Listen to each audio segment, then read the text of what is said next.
selected the stuff that my mouth would open and go, I want that. Yeah. And I was thinking of different types of gardeners in mind. For instance, this one here is called the hanging gardens. And what they are, they're beautiful colored and light colored glass and with copper, and they're made to hang so that you can start rooting new plant cuttings. You know how we like to make new plants and cut them, but also makes beautiful vases, and they come in all of these gorgeous colors. And again, the way the light would hit them while they're hanging, can you imagine? that would be so beautiful. So this is for the plantanista, and I want to show you how easy it is to use them.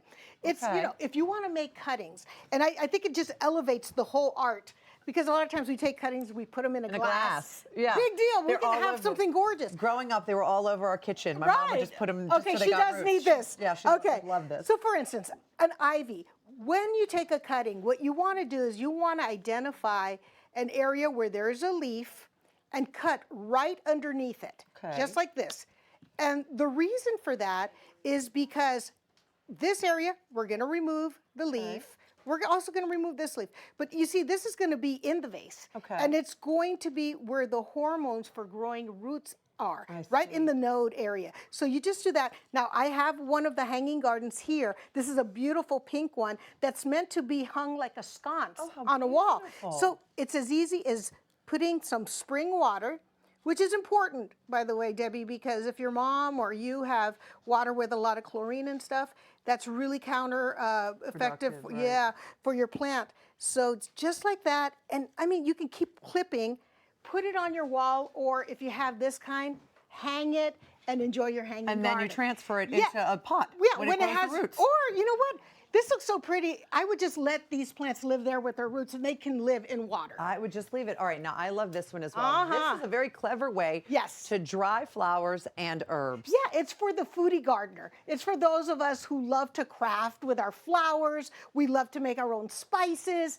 And so what makes this, it's called the Stack It Herb Dryer. It's actually 6 feet long.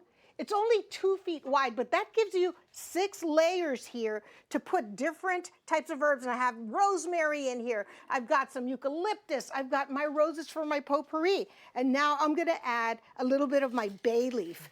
And really, when you're drying with a hanging dryer like this, which has all these little leaves, the important thing is to not have anything really sitting on top of each other.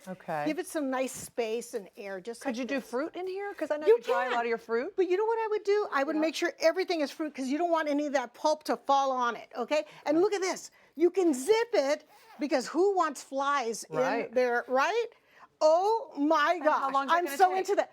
Few days. I would put this in a room right now in the winter and make sure that it's cool. It has a little bit of maybe a fan going for some circulation. And you're going to have some dried stuff. Now this one here, this is for the serious gardener in your life. It's, My mom would love this. My dad would have loved this. Listen. This amazing trellis. You would love it. This is what I call it's for the fashionista. It's that gardener who loves to have a beautifully appointed garden. Like the latest, because I know when I saw this, I'm like, whoa. Number one, I love how tall it is. So it doesn't take up much space? Yeah, it doesn't take up much space, but it's just very, very elegant. And the other thing is it's powder coated.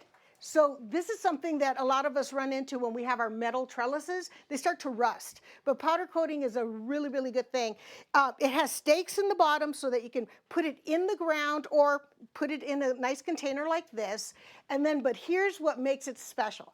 It's got this design. This is the Essex Trellis. Where it's kind of an umbrella design up here. So you can train your vine to fill in like an umbrella. So it's nice and full and so gorgeous.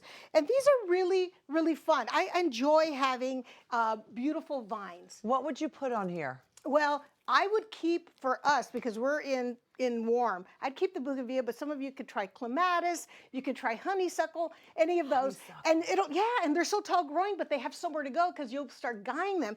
Something really important when you're working with a trellis is try to avoid floral wire, because floral wire is going to cut into your stems. I really enjoy working with Velcro, and look how it's green. And it's made, it's like floral tape, and I'm going to show you. Actually, maybe you can do it. All right. You know, you would want to pin this every 12 inches because it's a sturdy vine. So go ahead and just wrap it around itself. Right here? Yeah. It's so easy, guys.